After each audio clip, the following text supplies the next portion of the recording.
आज हम एक ऐसी कहानी में उतरने वाले हैं जिसका नाम है अनहोनी कोहरे की एक कहानी। ये एक ऐसे सफर की दास्तान है जहां कोहरा सिर्फ मौसम का हाल नहीं बताता, बल्कि हकीकत और वहम के बीच की जो पतली सी लकीर होती है ना, उसे भी धुंधला कर देता है। तो कहानी शुरू करने से पहले चलिए एक सवाल पर सोचते हैं। क्या कोहरा बस एक मौसमी घटना है, मतलब हवा में तैरती पानी की कुछ बूंदें, या फिर ये उन राजों पर डाला गया एक पर्दा है जिन्हें शायद हमारी आंखें देख ही नहीं सकती। तो चलिए कहानी की शुरुआत करते हैं। ये कहानी है दिल्ली में रहने वाले एक बिल्कुल आम खुशहाल परिवार की। सर्दियों की छुट्टियां आने वाली थी और घर में जैसा कि होता है एक अलग ही उत्साह का माहौल था। परिवार में है रवि जो एक मार्केटिंग मैनेजर हैं, उनकी पत्नी अंजलि जो फ्रीलांस ग्राफिक डिजाइनर हैं, और उनके 2 बच्चे, एक 8 साल की बेटी बीहू जो हर चीज को लेके बहुत जिज्ञासु है, और एक 5 साल का बेटा चिंटू जो काफी शरारती है। अब माहौल था सर्दियों की छुट्टियों का, और बच्चों ने तो बस जिद पकड़ ली थी कि इस बार कहीं घूमने जाना ही जाना है।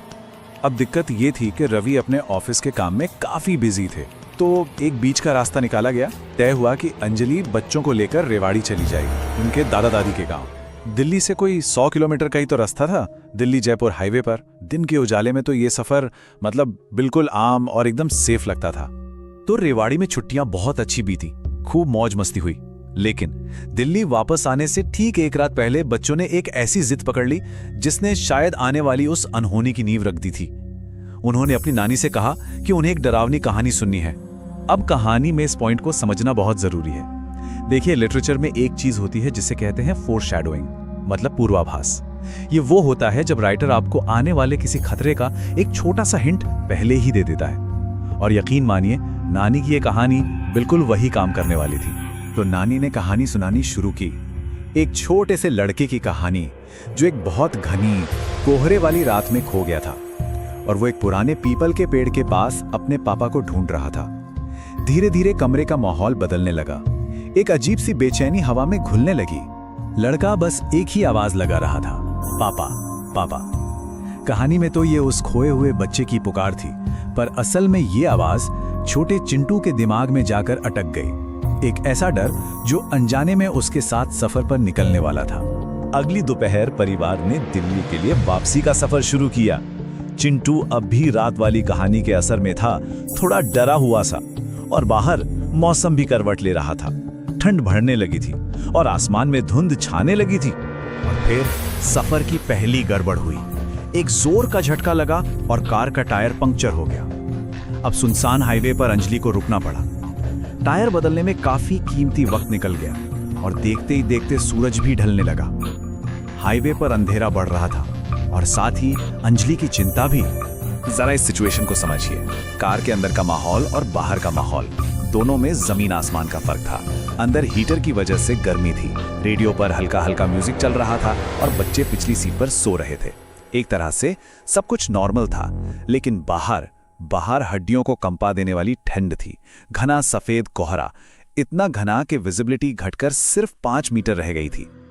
और यहीं से उस भयानक सिलसिले की शुरुआत होती है जिसने सफर को एक बुरे डरावने सपने में बदल कर रख दिया।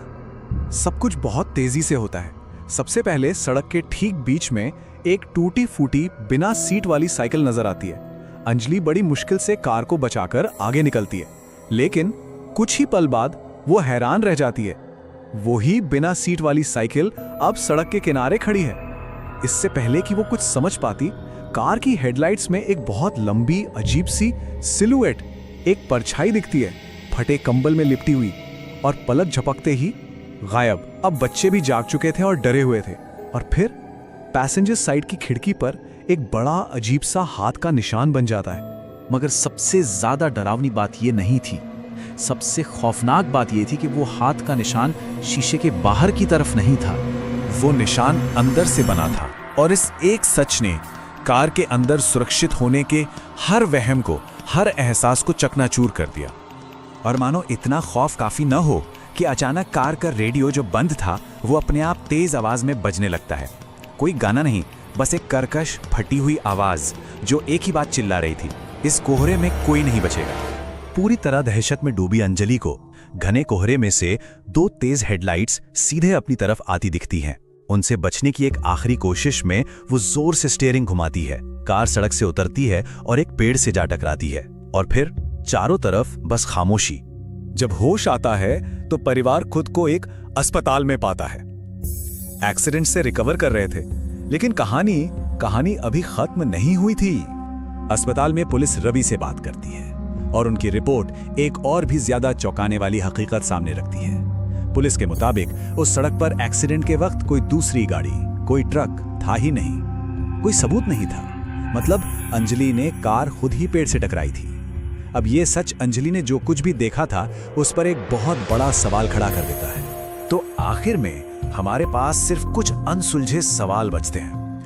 वो लंबी सी परछाई क्या थी? वो हाथ का निशान कार के अंदर आखिर आया कैसे? रेडियो पर वो आवाज कहां से आई? और क्या सच में कोई ट्रक था भी?